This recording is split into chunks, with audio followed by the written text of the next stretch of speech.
Hi everybody, this is Yosarin from BoyMeetsPhone.com, and I'm here in a Should I Upgrade video. I know a lot of people are on the different early upgrade plans from all the different carriers, and you might be carrying around a Galaxy S5 right now, and you might be wondering, especially since it was released today, should I upgrade to the Galaxy S6? I've had the Galaxy S6 for a little bit over a week now, so I decided it's finally time to give my opinion on if it's a good idea to make the switch to the Galaxy S6, or should you hold off just a little bit longer with your Galaxy S5. So without further ado, let's get into it. Taking a look at the hardware differences between these two devices, both the Galaxy S5 and Galaxy S6 have 5.1-inch Super AMOLED panels. However, the Galaxy S6 did get a resolution bump to 2560 by 1440. So this has a quad high def display, whereas the Galaxy S5 has a full high def display at 1920 by 1080. Both displays look gorgeous. It's only really side by side you're going to notice a huge difference between the two devices, especially when looking at pictures and videos. There's a hell of a lot more detail in this display, but both are great to look at. The fingerprint scanner on the Galaxy S6 is updated when compared to the Galaxy S5, which was a little bit wonky at times. For the Galaxy S5, you had to swipe your thumb down on the fingerprint scanner for it to read it, and sometimes it wouldn't read. You had to hold it at a certain angle. I actually put mine in purposely sideways so I could just hold the device in a natural form and swipe it. However, this was how the diagram on it went, and either way, it still isn't the most accurate fingerprint scanner. However, the Galaxy S6 has a vastly better fingerprint scanner, which only requires that you put your thumb on it and press in when you turn it on, and it will read it. It works more like the iPhone 5S, 6, and 6 Plus in that form, and it is a welcome improvement. Both have front-facing cameras, though the Galaxy S5 has a 2-megapixel camera, whereas the Galaxy S6 has a 5-megapixel one. One of the bigger differences you're going to notice is the fact that the Galaxy S5 has a closed port, whereas the Galaxy S6 has no flap covering that bottom USB port. Also, you'll notice that the Galaxy S6 has a USB 2.0 port, compared to the 3.0 port found on the Galaxy S5. That means that data transfers using the included cable to your computer are going to be a little bit slower. Well, not a little bit, a lot slower compared to the Galaxy S5. So that's a little bit of a disappointment, but this was one of the concessions made to make it a little bit smaller. You can also see, so pick this back up and show it again. See that the speakers have also been moved to the bottom, much like the iPhone. A lot of people say that this phone looks a lot like the iPhone 6, and in some respects it does, but personally I say, looking at the sides, it looks more like an Xperia Z2, especially with that indent. Sorry, cut my finger not too long ago, so I'm still in the bandage. Especially how, see how it's indented on the side like that? That definitely reminds me a lot more of the Xperia Z2 than the iPhone. Taking a look at the back of each device, both phones feature 16 megapixel cameras, though the Galaxy S6 again has improved optics with optical image stabilization and a wider aperture. And again, both have the the heart rate sensor. Will be alright. Heart rate sensors, but again, this one does have improvements on that side too.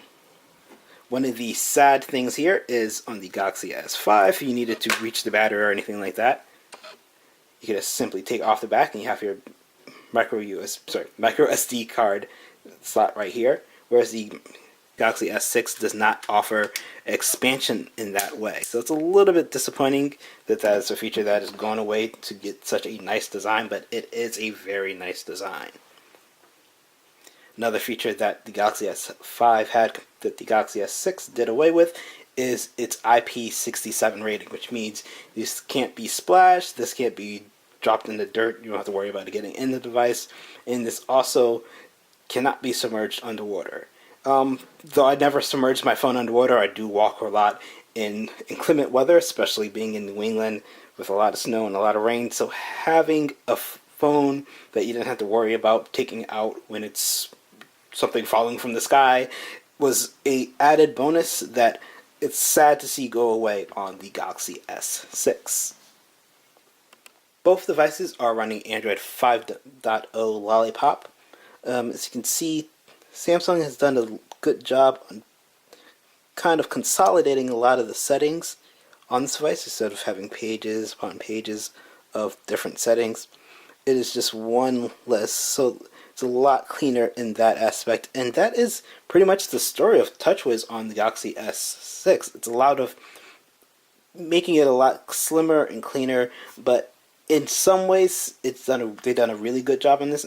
In other ways, they forgot some of the things that I really question why they decided to get rid of. You can no longer go into one-handed mode. So with the Galaxy S5, you can go and make it easier to use with one hand. This is a feature that you cannot use on the Galaxy S6. Another feature that I actually used a lot on the Galaxy S5, which is no longer on the Galaxy S6, is the screen sensitivity mode. So you can no longer increase the touch sensitivity, or at least I have not seen anywhere in this menu, because it used to be in display. As you can see, display has actually been pared down a lot.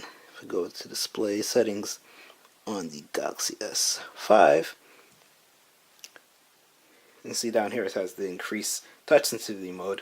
This is not something you're going to find on the Galaxy S6.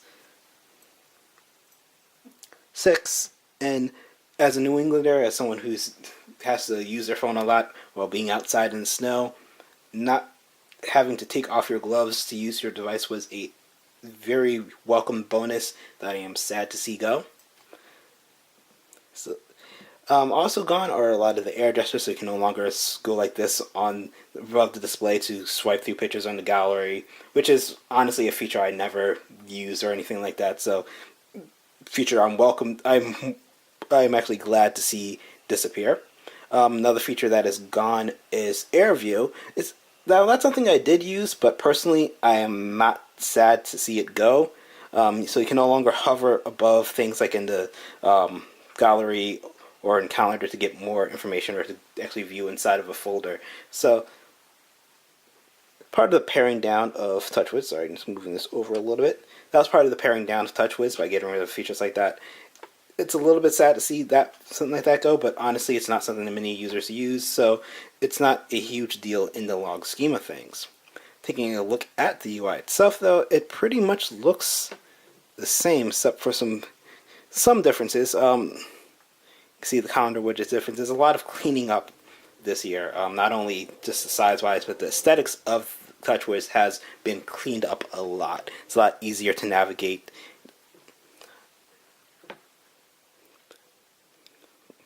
See the pull down menu on the Galaxy S6 looks a lot cleaner than the pull down menu on the Galaxy.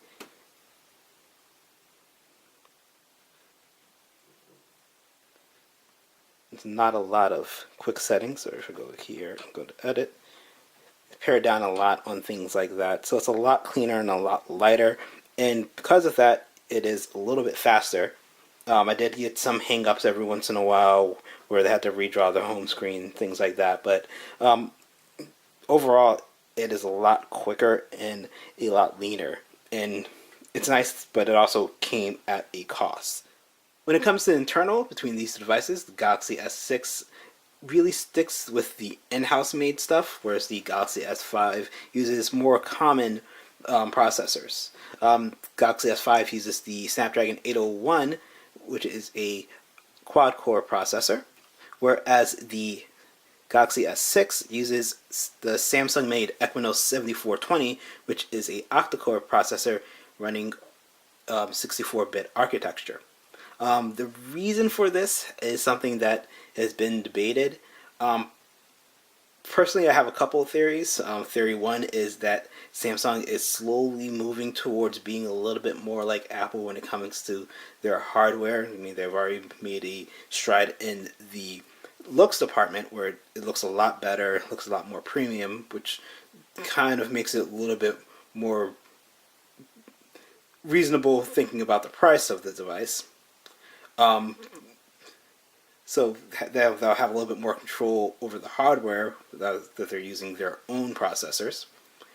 Um, Second theory is because of Samsung Pay, which is a feature that's going to be coming out later this summer, which allows you to use the fingerprint sensor for authentication to make payments using NFC or MST, which is kind of awesome. It's something that Samsung acquired from LoopPay, so it actually can fake a magnetic transaction. So any terminal, well, most terminals that use magnetic strips will be actually compatible with Samsung Pay, which is kind of awesome, but it's not out yet, so I can't really test it. So that could have something to do with it. Maybe it's because it has its own secure enclave, something that the Snapdragon 810 did not have, or some other feature that they needed to execute Samsung Pay that was not going to be available if they used the Qualcomm chipset. Either way, this does have the Samsung Exynos octa-core processor, and it is a very fast device. It has 3 gigs of RAM. You will notice a speed improvement, which could be chalked up to the extra power because of the processor. Could be chalked up to the fact that this is running 64 bits with 3 gigs of RAM, so it has more RAM to spare to actually take advantage of running 64-bit architecture. Or it could be because TouchWiz is lighter. Take your pick. Either way, this device is fast, but that does not mean that the Galaxy S5 isn't fast. My issue with the Galaxy S5 is I found that after a while, it would start to slow down with months upon months of usage, even with clearing caches and stuff like that. I found that wiping the device was one of the few ways to actually get it to get back to its peak performance. So I want to see in the long run if that happens with the Galaxy S5, but so far it is running really nice, besides a couple of minor hiccups with redrawing the home screen. One of the bigger differences with the internal specs on these two devices is the storage situation. The Galaxy S5 has 16 gigs of internal storage, which is kind of a joke because it's more like 8 or 9 gigs, especially after the Lollipop update, free for you to put pictures and apps and all that stuff. However, this does have a micro SD card slot underneath the battery cover. So you can expand it using a micro SD card. And right now I have a 64 gig card in this. You can get a 128 gig card. It is a cheap way to expand the storage on this device. Well, relatively cheap. I managed to get my 64 gig card for like $20 at Best Buy one day, and it's one of the higher end SanDisk ones. So you can hunt and wait and find a really good deal on expandable storage and allow you to add a lot more on this device when compared to the Galaxy S6, which comes in a 32, 64, and 128 gig variant. However, there is no expandable storage. So that means that whatever model you decide to grab is the model you're going to have to deal with that storage on until you upgrade or maybe trade in for a larger one.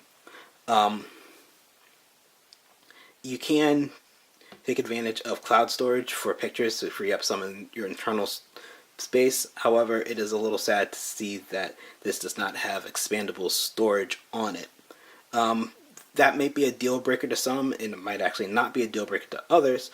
However, I feel one of the bigger questions a lot of people are going to have is the battery life on this device. The Galaxy S5 has a larger battery, has a 2800 milliamp hour battery compared to a 2635 milliamp hour. Honestly cannot remember off the top of my head, but this one has a smaller battery. And despite the fact that this has a smaller battery, thanks to the fact that it does use a 14 nanometer chip, so it is a lot more power efficient. Battery life has not been bad on it, but it also has not been excellent. Both devices I had no issues getting through 18 hours actually up to 24 hours without charging. However, that's about it. You're not going to see a vast improvement when it comes to battery life between these two devices. On the upshot, this does ship with a fast charger, and fast charging is a really nice feature to have, so it does allow you to quickly recharge your battery, and took about an hour and 10 minutes to fill from about 13%, so it's not bad at all. This also has wireless charging built in, and it works with both standards of wireless charging, so you can use a Qi wireless charger or a PowerMat Alliance wireless charger, so the ones you can find like a Starbucks or something like that. So anywhere you can find a wireless charger, this will charge, so that's nice to see right out of the box that is included. Where with the Galaxy S5, you will need to buy the wireless charging back. I do have that, but I don't have it on right now. Because you have the regular back on, the wireless charging back actually comes up above this. It actually keeps the camera from laying flush. Well, it makes the camera flush, keeps it from laying out. So, a bit of extra bulk onto it. I found that actually after a while with the wireless charging cover, because I actually literally never took that off, when I went back to the regular thin flappy cover that it came with, I actually forgot how thin the Galaxy S5 actually was, because of the fact that I constantly had that wireless charging cover on, because it just made a lot more sense. So it does make a lot more sense that it has built in this year. Launching the cameras on these two devices are both fairly quick. However, with the Galaxy S6, you have to go through a couple less steps. On the Galaxy S5, you have to turn on this display and then swipe the camera icon up. Where on the Galaxy S6, only thing you have to do is double tap on the home button. So actually, see if I can get this both going at the same time to see which one loads quicker. Though I can pretty much tell you it's going to be the Galaxy S6. You can see, yeah, the Galaxy S6 was quicker, but it's not so much of a huge difference. The camera interface on the Galaxy S6 is a lot cleaner, a lot simpler. You have your modes here. I can't actually jump into the modes right now. Actually, because I have to unlock. Using that fun fingerprint sensor, I have to unlock the device in order to get to the different shooting modes. You can see it looks a lot cleaner on the Galaxy S6 when compared to the Galaxy S5. Both you can download more modes if you want to, but out of the box the Galaxy S6 had a lot less modes on it compared to previous years. Both do HDR, though there is a auto HDR on the Galaxy S6, which you do not have on the Galaxy S5.